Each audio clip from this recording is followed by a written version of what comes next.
My husband said keeping our baby was my choice. Then he came home and found my belly flat.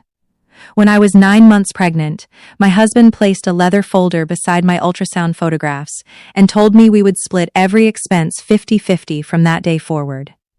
Keeping this pregnancy was your choice, Clara, Julian said. I shouldn't have to endanger my company because you chose to become a mother. 4 days later, he came home and found me standing in our living room with a flat stomach and an overnight bag at my feet. The nursery behind me was empty. The crib sheets were gone. So were the diapers, the car seat, and the tiny white dress I had bought for the trip home from the hospital. Julian stopped so abruptly that the front door struck his shoulder. His eyes dropped to my abdomen. Then they moved to the empty nursery. "Where's my child?" he demanded. I did not answer immediately. I watched him search my face for the frightened wife who used to explain herself whenever he raised his voice. She was no longer there. In my hand was an envelope containing proof of what he had planned, along with the first legal notice telling him the plan had failed.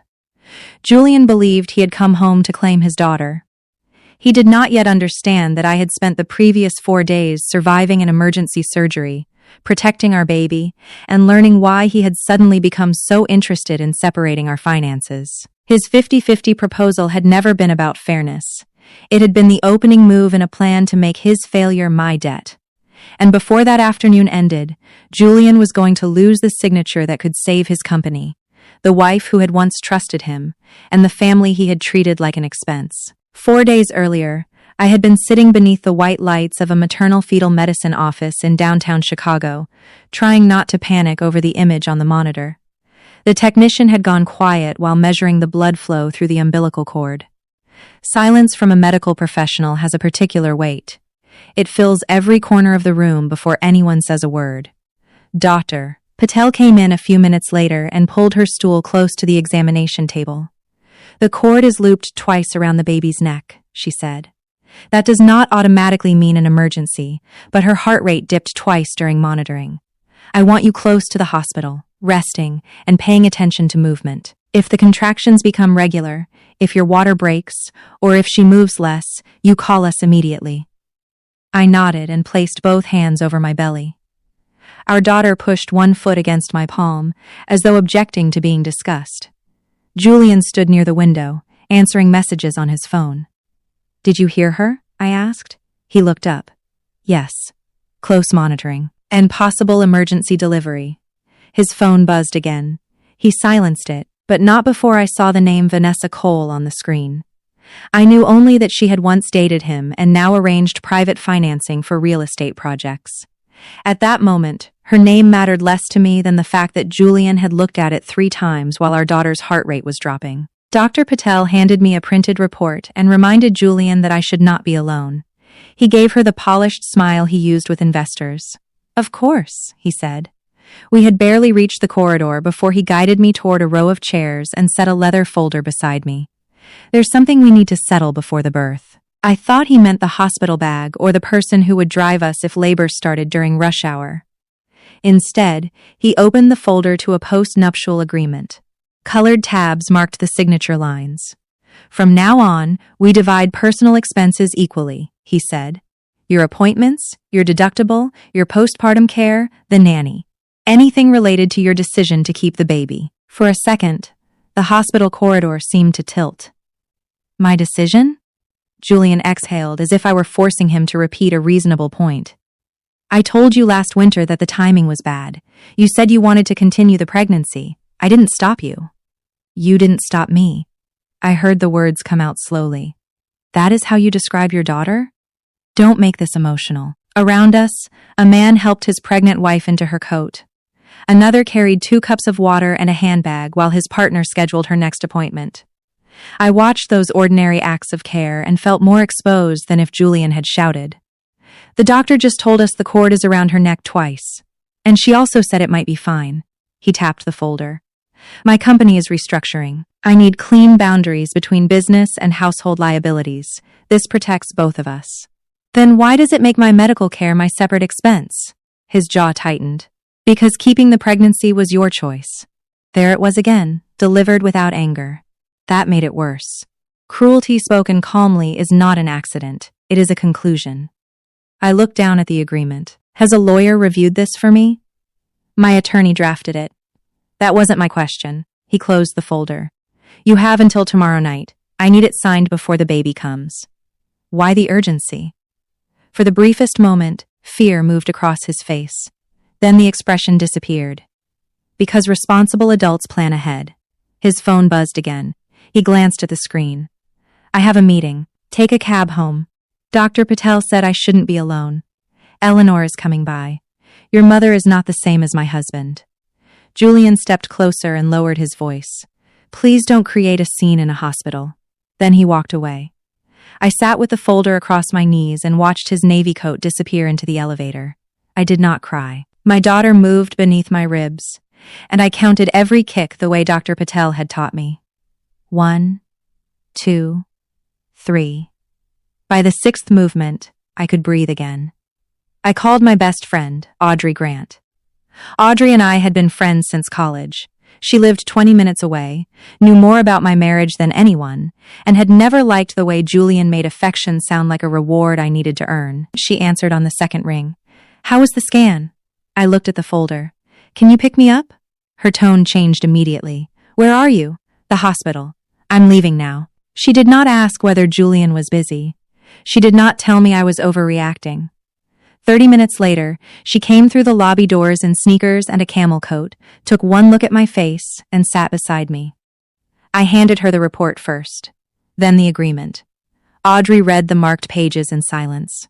He wants you to pay half the delivery after you left your firm to carry his child? I still have freelance work.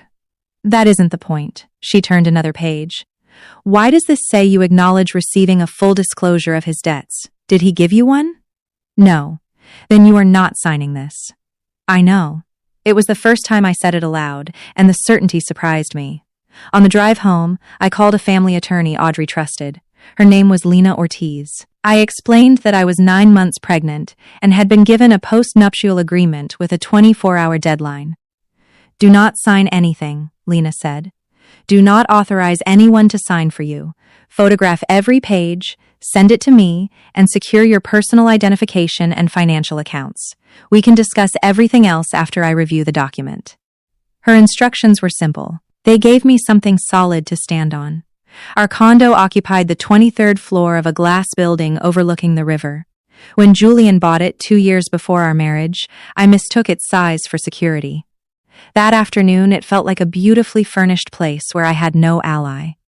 Eleanor was waiting in the living room in a cream suit. Beside the leather folder, she had arranged preschool brochures, a list of night nurses, and a key to her lake house.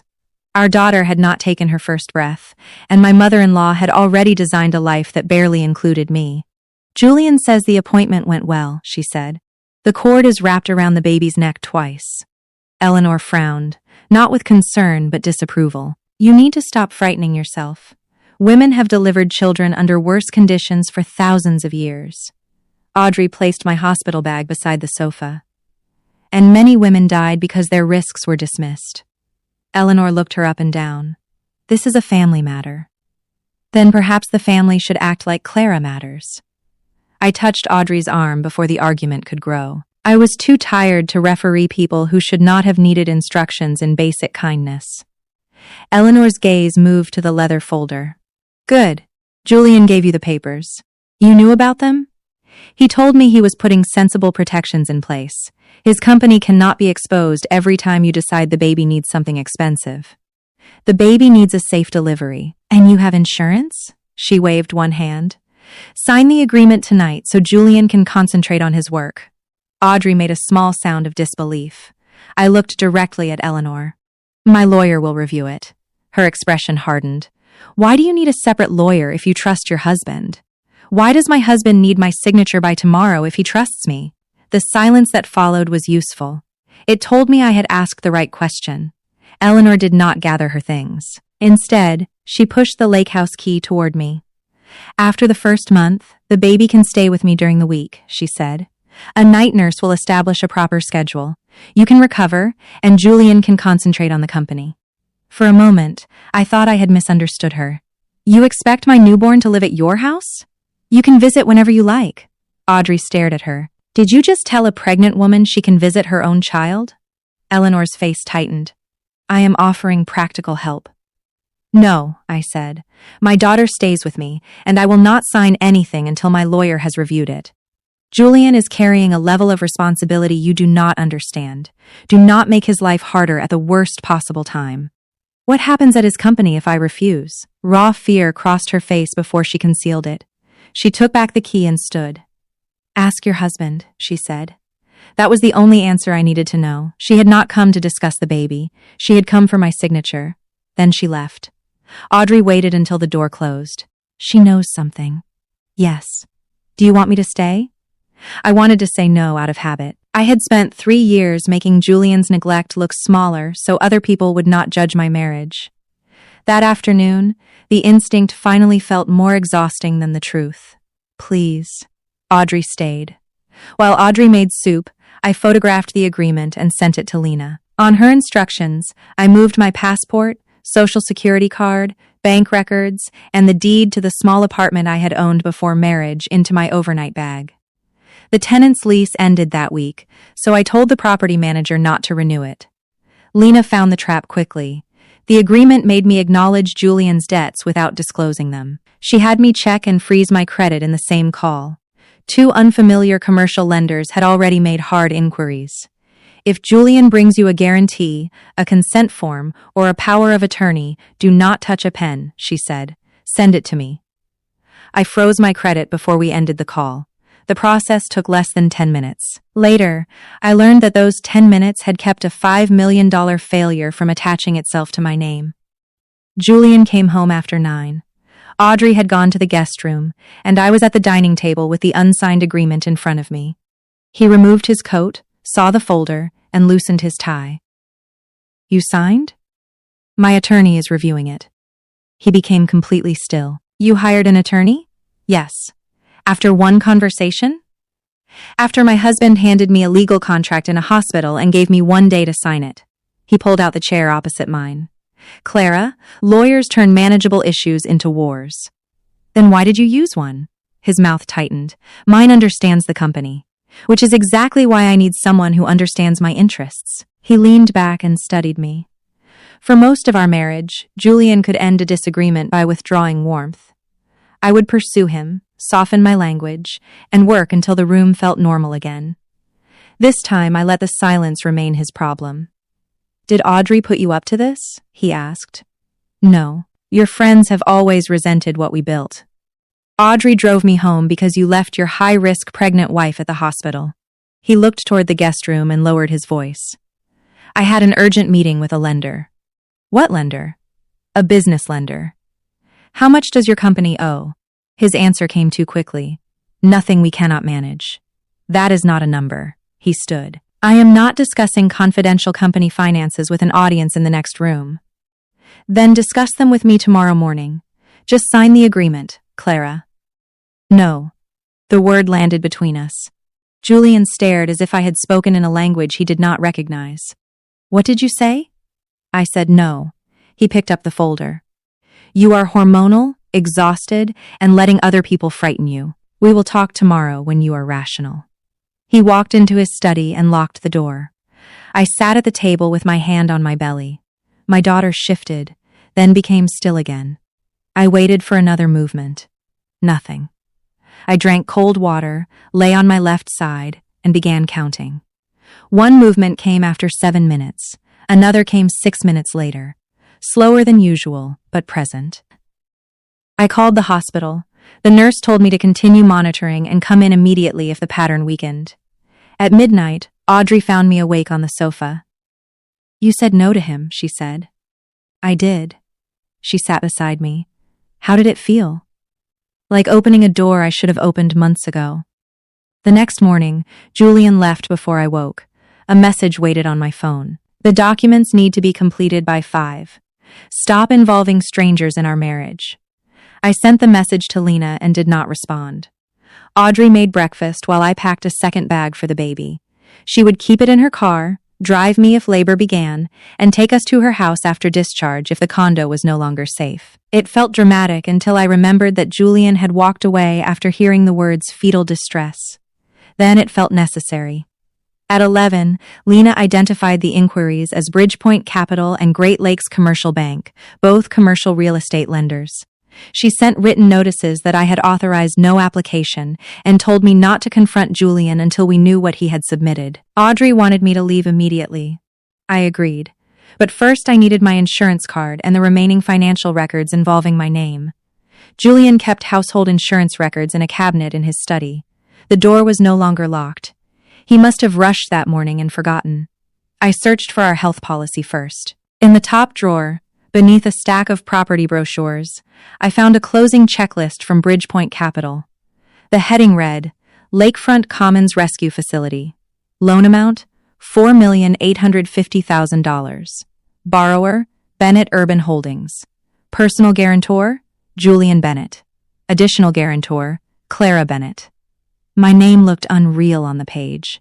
Below it was a list of missing conditions. Spousal asset disclosure. Consent to pledge separately held property. Durable general power of attorney. Proof of insurance. The final line had been highlighted in yellow. Obtain wet signatures no later than Friday, 5:00 p.m. It was Thursday. Behind the checklist was a printed email from someone at Bridgepoint. We cannot rely solely on Mr. Bennett's guarantee given current exposure. Approval depends on Mrs. Bennett's credit profile and unencumbered premarital real estate. My apartment.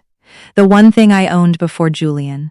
The place I had kept because my grandmother taught me never to surrender every exit. I photographed the pages with shaking hands. Then I found a draft of the power of attorney.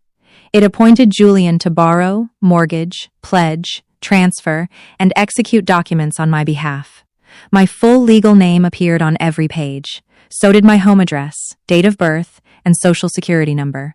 The signature line was blank. On a blue note attached to the final page, Julian had written 3 words. After delivery. Hospital. I had to sit down. The plan became clear with brutal simplicity. Julian would wait until I had delivered our daughter. He would arrive with flowers, an apology, and a stack of documents. I would be exhausted, medicated, and relieved he had finally shown up. He would tell me the papers protected our family. If I signed, he could use my clean credit and my apartment to secure nearly $5 million for a failing company. If the company collapsed, the debt would follow me and my child. I sent every photograph to Lena. Then I heard the front door open. Julian was home 3 hours early. I slid the papers back into the drawer, closed the cabinet, and sent Audrey a single word. Come. The elevator chimed outside. A key turned in the lock. Julian crossed the living room quickly, speaking to someone on his phone. Give me until tomorrow morning, he said. I'll have everything. He stopped in the study doorway when he saw me. I'll call you back. The call ended. His gaze moved from me to the cabinet. What are you doing in here? Looking for my insurance card. It's in the kitchen drawer. It wasn't. He put his phone on the desk. Did you go through my files? My heart beat hard enough to blur the edges of my vision, but I kept my voice level. Should there be something about me in them? Julian crossed the room and opened the cabinet. The closing checklist lay exactly where I had found it, but the edge of the blue note protruded half an inch farther than before. He noticed. I watched him understand that I might have seen it. Clara. His voice became careful. What did you read? Why is my credit on a commercial loan application? He shut the drawer. It isn't an application. It is a preliminary restructuring proposal for $4,850,000. The company owns assets worth far more than that. Then why does the lender need my apartment? His expression changed again. Not guilt, not shame, irritation. I had forced him to explain a plan that worked better while I knew nothing. Your apartment would not be sold, he said. It would provide temporary collateral, 6 months at most. You listed me as an additional guarantor without asking. Nothing is final until you sign. You wrote after delivery, hospital on a power of attorney. Julian looked toward the open doorway, then closed it. Lower your voice. There is nobody here. The neighbors do not need to hear our finances. They are not our finances. That was your point yesterday. He rubbed his forehead. Listen to me. Lakefront Commons is delayed, not dead. We have signed leases. We have investors. Once construction resumes, the bridge facility is repaid and your name comes off everything. And if it fails, it will not. Your lender seems to think it might. He took one step closer. Do you think I would risk our future? I almost laughed. You were planning to ask me for this after surgery. Because I knew you would be at the hospital and we could have the documents witnessed properly. While I was medicated. Stop twisting everything into something sinister. Then tell me why you did not show me the loan. He did not answer. Tell me why 2 lenders checked my credit without my permission. They ran preliminary reports, using information you gave them. I am your husband. The entitlement in those 4 words frightened me more than the debt. Being my husband does not make you my owner, and being pregnant does not give you the right to destroy everything I have spent 10 years building. His voice rose on the final words. My daughter jerked inside me. I placed one hand against the wall. Julian saw the movement, but he did not ask if I was all right. You need to sign tomorrow, he said. If Bridgepoint walks, payroll stops. 32 people may lose their jobs. Do you want that on your conscience? You made the decisions. Why would the consequences belong to me? Because you can prevent them. He opened an electronic power of attorney on his phone and held it toward me. A yellow signature box waited beneath my typed name. This version is limited to the Bridgepoint closing, he said. 30 seconds, Clara. That is all it takes. I did not touch the phone. Send it to Lena. There is no time. Then there is no signature. People's jobs are at stake. So is my home. You do not get to hide your decisions behind your employees. Nothing has been borrowed yet, because I have not signed. Exactly. You still have the power to fix it. You mean I still have something left for you to take? His phone chimed on the desk. The notification displayed only the first line of an email, but it was enough. Credit access unavailable. Applicant file is frozen. Julian looked at the message. Then he looked at me. You froze your credit. Yes. When? Last night.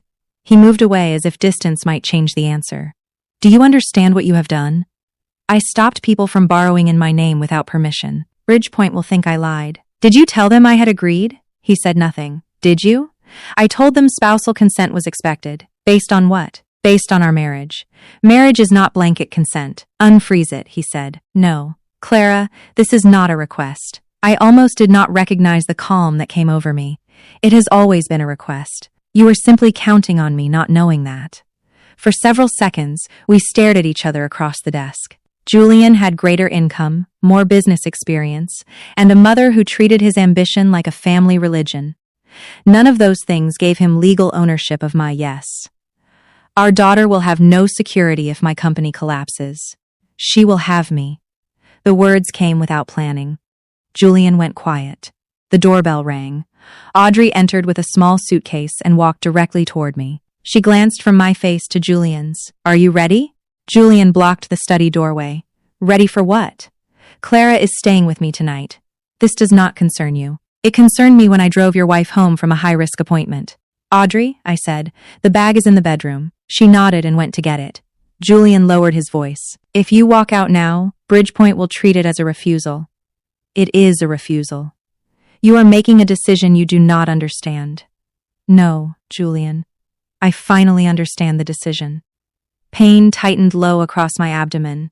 I paused and breathed until it passed. Was that a contraction? He asked. I don't know. For half a second, something human appeared in his face. He moved as if to touch my arm. Then his phone rang. Vanessa's name lit the screen. He answered. I'm coming, he said. The human expression disappeared beneath urgency. He took his coat from the chair. Where are you going? I asked. To keep the lender from pulling out. I may be in labor. You said you didn't know. And if I am? Julian looked at Audrey, returning with my suitcase. She'll take you. Call me when you know it's real. He left before either of us answered. That was the last time I saw my husband before our daughter was born. The contractions stopped for almost an hour, so the maternity unit told me to rest and keep timing them. Audrey stayed at the condo, our bags beside the door and the hospital number open on her phone. At 10, Julian finally called. Glasses clinked behind his voice. Are you at the hospital? Not yet. Come home. Your daughter may be born tonight. Then we still have time. Bridgepoint wants us there in the morning. I closed my eyes. You called about the loan. The loan affects all of us. Vanessa says the risk is manageable. Then ask Vanessa to guarantee it. His silence told me she already had refused. My answer is no, I said. Come home. I cannot leave in the middle of negotiations. You can. You are choosing not to. I'll call in an hour. He ended the call. At 11:12, the pain returned hard enough to bend me over the kitchen counter. Audrey took my elbow. We are going. Wait. No. I tried to straighten. A warm rush soaked through my clothes and spread across the tile beneath me. My water had broken. Then my daughter stopped moving. Audrey called the hospital while I called Julian. No answer. I called again. Voicemail. Audrey was giving our address to emergency dispatch. I sent Julian a message. My water broke. The baby isn't moving. We're going to the hospital now. The reply did not come until paramedics were securing me to the stretcher. I'm busy. 2 words. No question. No promise to meet us. No fear for the child he would later call his. I looked at the message until the screen blurred. Then I handed my phone to Audrey. Do not let me call him again. The ambulance moved through wet Chicago streets with its lights reflecting off glass towers. A paramedic named Maria held a monitor against my abdomen. She adjusted it twice, then looked at her partner. I have a heart rate, she said. It's low. How low? We are moving as quickly as we can. I gripped the edge of the stretcher. Please tell her I am here. Maria took my hand. You tell her. Keep talking to your baby. So I did. Stay with me, I whispered. I know you're tired. I know this is frightening. But stay with me. We are almost there. At the hospital, people moved faster than my mind could follow. A nurse cut away the lower part of my dress. Another started an IV. Dr. Patel arrived with her hair pulled back and her coat over scrubs. The fetal monitor emitted a rapid series of tones, then slowed. Clara, the cord may be compressing, Dr. Patel said. We need to deliver now. A C-section? Yes, an emergency C-section. Will she live? Dr. Patel held my gaze. We are going to do everything necessary for both of you. The consent form shook in my hand. Audrey steadied the clipboard while I signed. Where is the baby's father? A nurse asked. Audrey looked at me. Unavailable, I said. That word was more dignified than the truth. A nurse asked me to remove my jewelry. My fingers were swollen, so Audrey worked the wedding ring loose while the monitor alarm sharpened. It left a pale indentation when it finally came free. Keep it, I told her. There was no time to decide what the ring meant. I curled my bare hand over my daughter and whispered, We are going together. They placed a cap over my hair and wheeled me toward the operating room. Audrey walked beside the bed until the red line on the floor where visitors had to stop. I'll be here when you wake up, she said. If something happens to me. No. Audrey, listen. If something happens to me, do not let Julian or Eleanor take her until Lena knows about the loan documents. Tears filled her eyes, but her voice remained steady. I understand. The doors opened. Cold air touched my face. Above the operating table, the lights were almost painfully bright. A warm blanket covered my shoulders while my lower body disappeared behind a blue drape. I had imagined labor differently. Julian would stand beside me. He would count my breaths. He would cry when our daughter cried. Even after months of distance, some foolish part of me had preserved that scene as a final chance for him to become the man he once promised to be. Instead, a nurse I had met 6 minutes earlier held my hand. The doctors spoke in short, controlled phrases while a nurse held my hand. Then the monitor changed. The room became quieter. Why isn't she crying? I asked. Nobody answered immediately. I turned my head, trying to see past the drape. Please. Why isn't my baby crying? Dr. Patel's voice came from the other side. She is out. The neonatal team is helping her breathe. Seconds became enormous. I heard quick instructions from the neonatal team. The nurse tightened her grip. Come on, little one, she whispered. I could not see my daughter. I could only stare at the ceiling and bargain with everything I believed in. Take the condo. Take the marriage. Take every plan I made. Just let her breathe. Then a thin cry cut through the room. It was not loud. It was not the dramatic cry from movies. It was small, angry, and alive. I began sobbing before I realized I was making a sound. "She's breathing," the nurse said. "Your daughter is breathing." They brought her to me for only a few seconds before taking her to the special care nursery. Her face was red. Dark hair lay damp against her head. One tiny fist opened beside her cheek. "Hello," I whispered. "I'm your mother. I am here." She turned toward my voice. That movement saved something in me. Our daughter was born at 12:47 on Friday morning, weighing 6 pounds, 4 ounces. The cord had been wrapped tightly twice around her neck. Dr. Patel later told me that another hour could have changed the outcome. Another hour. The exact amount of time Julian had said he needed before calling again. I woke in recovery, with Audrey beside me and pain spreading across my abdomen. My first question was about the baby. "She is stable," Audrey said. "They are giving her oxygen, but she is breathing on her own." "Did Julian come?" Audrey's face answered before her words did. "No." She gave me my phone. There were 6 missed calls, all after 2:30. 3 messages followed. "Call me." "Which hospital? Why is no one telling me anything?" The outrage in the last message was almost impressive. Julian had ignored the call that mattered, then became angry when information did not arrive on his schedule. I turned the phone face down. "Please tell the nurses he is not approved to visit." Audrey hesitated. "Are you sure?" "Yes." "What about Eleanor?" "No." The hospital placed a privacy restriction on my room and the nursery. I gave them Audrey's name as my only visitor. Then I called Lena. My voice shook from medication and exhaustion, but I told her about the power of attorney, Julian's note, and the text he sent while I was being taken away. "You focus on recovery," she said. "I will notify the lenders in writing that you never authorized the applications and will not guarantee any company debt. I will also preserve the documents and begin preparing a petition for temporary financial protections." "Can Julian take the baby?" "Not from a hospital nursery because he demands it. But parentage and custody will need proper orders. Keep every message. Do not threaten him, do not negotiate, and do not sign anything." "I won't." At 10 that morning, a nurse wheeled me to the special care nursery. My daughter lay beneath a warmer with a small oxygen tube under her nose. I slid one finger into her hand. Her fingers closed around it. The nurse asked whether she had a name. Julian and I had debated names for months. He preferred family names that sounded good on a building. I wanted something gentle. We had agreed to decide after seeing her. I looked at the pale morning sky through the high nursery window. "Sky," I said. "Her name is Sky." The nurse smiled and wrote it on the card above the bassinet. Sky Bennett. The next 2 days narrowed to pain, feeding, and the distance between my room and the nursery. Lena notified the lenders that I had authorized nothing and prepared temporary financial and custody protections. Julian sent flowers, then a stuffed bear. Neither gift mentioned the hours when Sky had needed oxygen. Then he sent the message that ended any doubt I still carried. "Bridgepoint withdrew because of what you did. 32 employees may lose their jobs. We need to discuss a temporary guarantee before this becomes irreversible.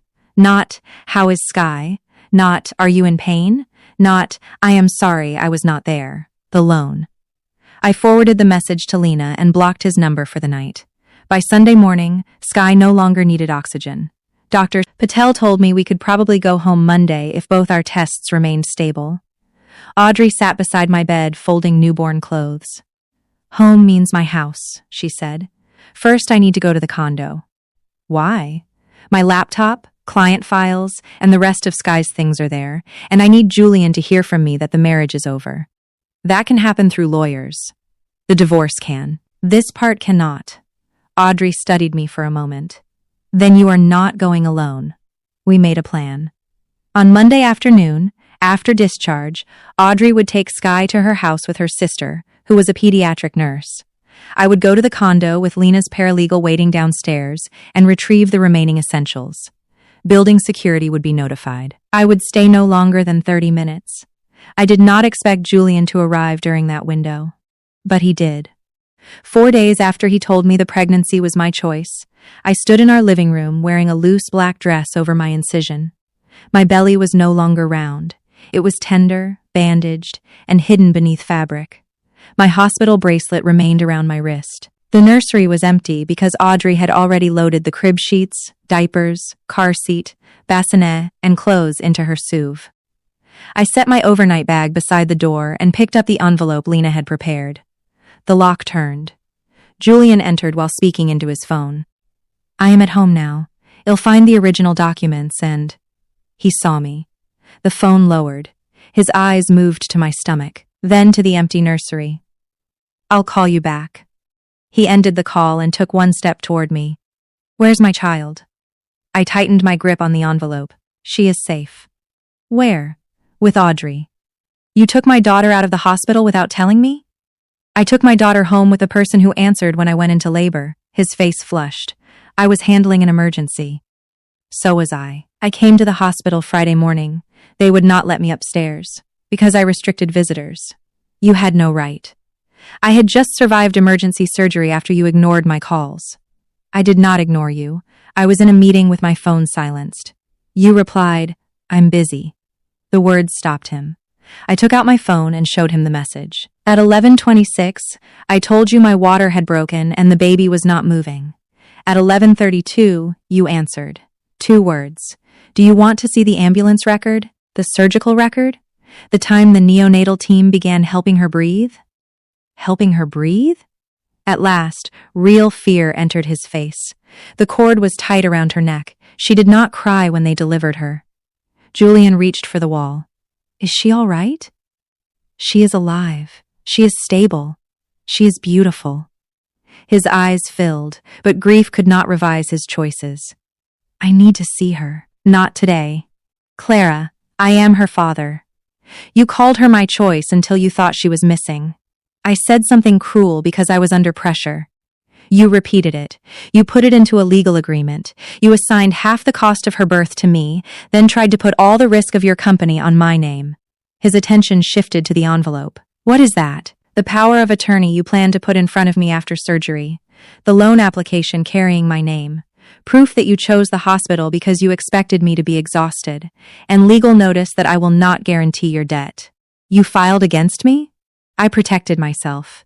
You have destroyed the refinancing." "No, your debt destroyed the refinancing. My signature was simply the last thing you intended to feed it." He paced toward the window, then back. "If the company fails, we lose this condo. I am already leaving it. We lose everything. You already chose what you were willing to lose." He stopped in front of me. "Give me 1 week. Let me stabilize the business. Then we can talk about counseling, custody, whatever you want." "There will be no counseling. You are making permanent decisions while recovering from surgery. The permanent decision was yours. You decided I was a source of credit instead of your wife. That is not what happened." "Then explain the power of attorney." His face went blank. "Explain why you wrote after delivery, hospital." "It was a reminder about timing." "Yes, the timing when I would be weakest." "I never intended to hurt you. Intent does not make $5 million disappear." He looked past me into the empty nursery. "At least let me hold her." The request was quiet.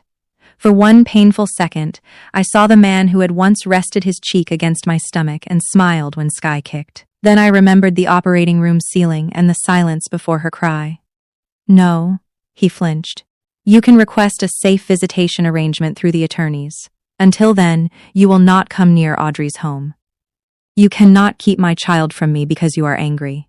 This is not punishment. I do not trust you. You tried to take control of my property while planning with your mother to take control of my baby's care.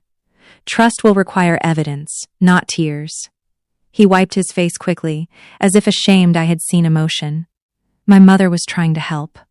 Your mother told me I could visit my own daughter at her lake house. She gets controlling when she is scared."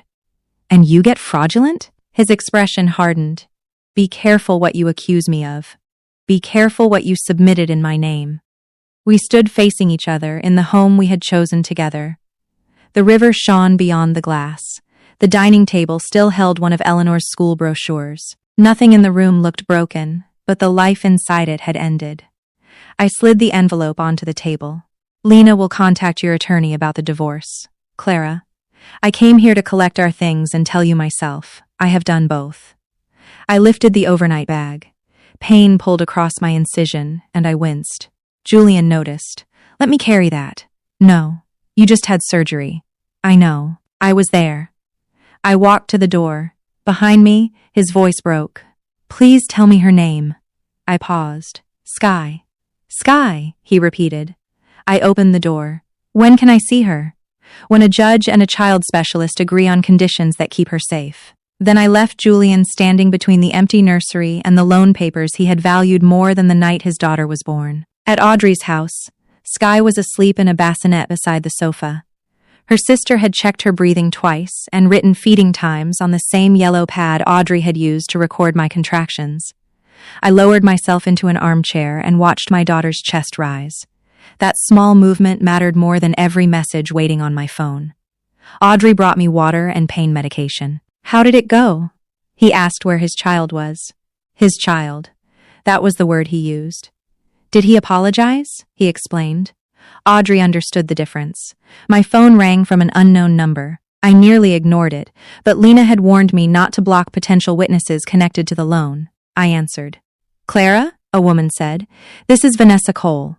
I looked at Audrey. What do you want? To give you something Julian should have shown you himself.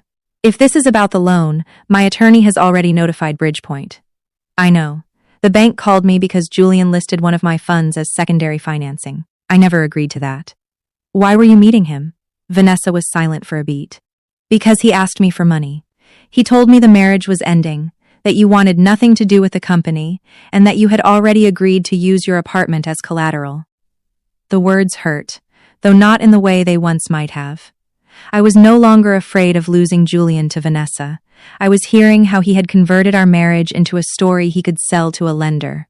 Did you believe him? At first. Then he asked me to help arrange a notary who would come to your hospital room immediately after delivery.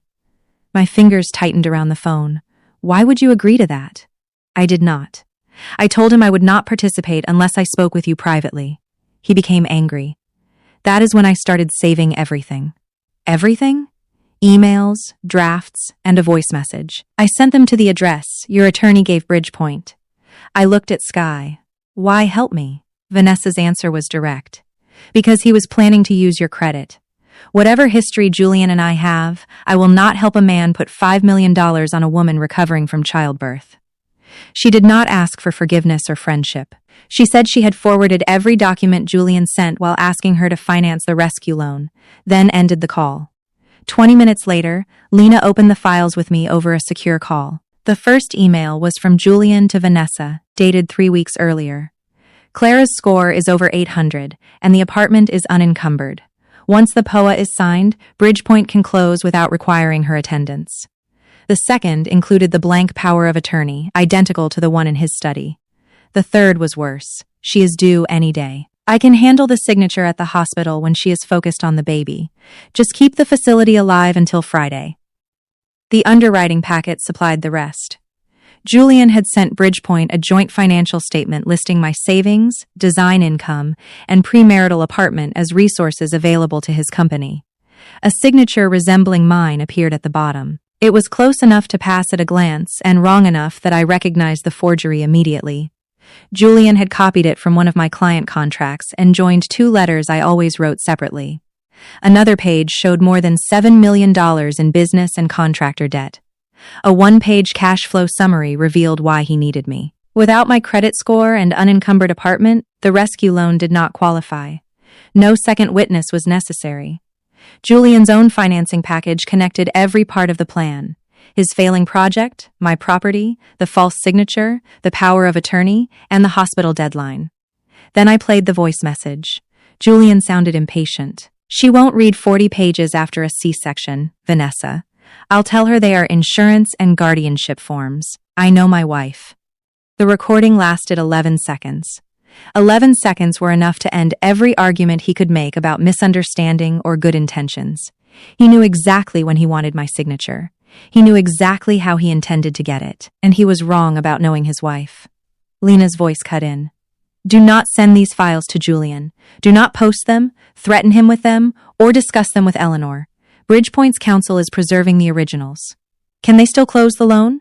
Not with you as guarantor.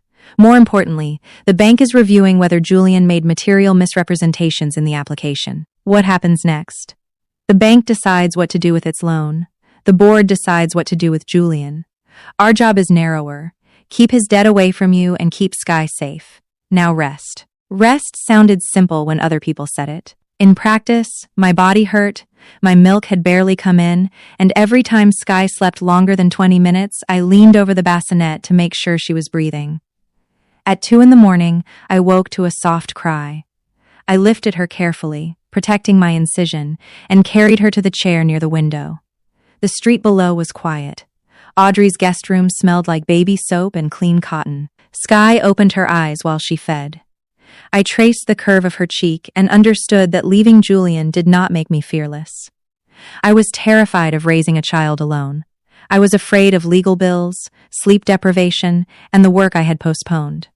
I was afraid Julian would use money and influence to challenge every boundary. But fear no longer pointed me back toward him. It pointed me toward preparation. By morning, Bridgepoint had one complete chain of evidence: the application Julian submitted, the documents he sent Vanessa, my written refusal, and the recording in his own voice. Lena asked whether I wanted to join the bank's call with Julian. No, I said. I already told him no in our living room. I do not need another room full of people to make it real. That answer mattered. For years, Julian had made me believe that a decision was not final until he accepted it. I no longer needed him to agree with my boundary. The consequences came in 3 brief calls over the next 48 hours. First, Bridgepoint terminated the proposed loan. Without my credit and apartment, Bennett Urban did not meet the lender's requirements. Second, the company's independent directors removed Julian from control while they reviewed the false financial statement and the movement of restricted project money. His access to the office and company accounts was suspended. Third, Bridgepoint preserved the application and referred the suspected forgery to its fraud department and the authorities. Lena gave me only the information that affected Sky or me. I did not ask for every balance, board vote, or legal theory. The essential truth was simple. Julian's company had been failing before I found the papers. My refusal did not create the hole. It stopped him from lowering me and our daughter into it. Julian called from his attorney's office after the board removed him. Because Lena wanted a record, the call went to voicemail. "Clara, please," he said. His voice sounded stripped of the command he had used in the condo. "Bridgepoint is gone. The board has locked me out. Tell them I never intended to use the power of attorney without your consent. Tell them we discussed the apartment. If you make a statement, I can still fix this." Even then, he did not ask how Sky was breathing. He asked me to change the truth so he could recover access to a company. I saved the message and handed the phone to Lena. That afternoon, a courier delivered Julian's personal belongings from his office to the condo. Audrey saw the delivery notice on the building app and looked at me as if she expected relief. I felt none. His downfall did not return the hours I spent under surgical lights. It did not place him beside the ambulance stretcher or erase "I'm busy" from my phone. Punishment was not the thing I had wanted from him. Presence had been. Honesty had been. Safety had been. He had withheld all 3 until he needed my signature.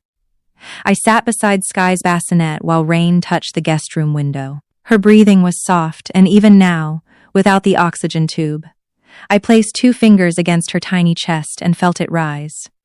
Somewhere across the city, Julian was calculating the cost of his choices. For me, the calculation was finished. I would not sign. I would not return. And I would not confuse his regret with change. The rest arrived without another grand confrontation. Bennett Urban entered court-supervised restructuring. The unfinished project was sold, and the money went first to contractors and secured lenders. Investigators confirmed that my signature had been copied onto the preliminary financial statement and that restricted project funds had been moved to cover unrelated obligations. My apartment and savings remained untouched. No loan was issued in my name. 6 weeks after Sky's birth, I saw Julian once in a conference room at Lena's office. Temporary custody papers lay between our attorneys. The court would allow him supervised contact with Sky, but he could not take her, appear at Audrey's home, or use Eleanor as an intermediary. Julian looked older. The confidence that used to enter a room before him was gone. When the attorneys stepped outside to copy the final page, he folded his hands on the table. "I am sorry," he said. I waited. In our marriage, an apology usually arrived with a reason I was expected to accept. This one did not. "I saw your message," he continued. "I knew you might be in labor. I still chose the meeting because I thought I could save the company first and come to the hospital afterward. And I copied your signature because I believed you would eventually sign the final papers." "Why were you so sure?" "Because you had always trusted me." "No. Because you thought my trust belonged to you." He lowered his eyes. "You're right." The admission hurt, but it did not change the shape of the future. "I want to be a father to Sky," he said. "Tell me what I have to do." "Follow the order. Learn to care for her instead of assigning the work to your mother. Never use her to reach me. And do not mistake access to your daughter for a path back to your wife." He looked up. "There is no chance for us?" "No." I did not say it angrily. I said it clearly. A sincere apology can acknowledge harm. It cannot require the person harmed to return. The attorneys came back, and Julian signed. 8 months later, our divorce was final. Julian accepted responsibility for false loan information and misuse of company funds. He received a custodial sentence, restitution, and a ban on managing investor money. Any contact with Sky remained supervised under the court's terms.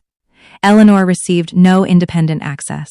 In the same period, I moved into my apartment, rebuilt my design practice around a schedule that let me care for Sky, and hired my first junior designer. That was the whole aftermath that mattered. Julian faced the consequences of his decisions, and the debt he tried to give me never became mine. On Sky's first birthday, Audrey came over with a small cake and 1 candle. There was no ballroom, no family crest, and no photographer hired to manufacture evidence of happiness. There were paper stars above the crib, takeout from my favorite restaurant, and a baby who pushed both hands into the frosting before we finished singing. Audrey laughed so hard she had to sit down. I watched Sky smear icing across her cheeks and remembered the operating room. The terrible silence, then the small, angry cry that told me she was alive. The memory still hurt. It no longer controlled the room. After Sky fell asleep, I opened the cabinet to put away her birthday cards. Behind a box of client samples, I found the leather folder Julian had placed beside my ultrasound photographs. The unsigned post-nuptial agreement remained inside. Colored tabs marked every place he had expected me to obey. On the first page, beside the paragraph assigning half the pregnancy expenses to me, Julian had written 3 words. "Clara chose this." I removed the medical report stored behind it. That page belonged in Sky's records. It documented the fetal distress, the emergency C-section, and the minute she began breathing. The agreement belonged nowhere. I fed it into the shredder a few pages at a time. The machine cut through the clause that called my delivery a separate expense. It cut through the false acknowledgement of debts Julian had hidden. It cut through every signature line he had marked before asking whether our daughter was safe. Audrey stood in the doorway holding 2 glasses of water. "Are you all right?" she asked. I looked toward the nursery. Sky slept beneath the paper stars, one hand open beside her face. "Yes," I said, and I was. Julian had used the word choice as an accusation.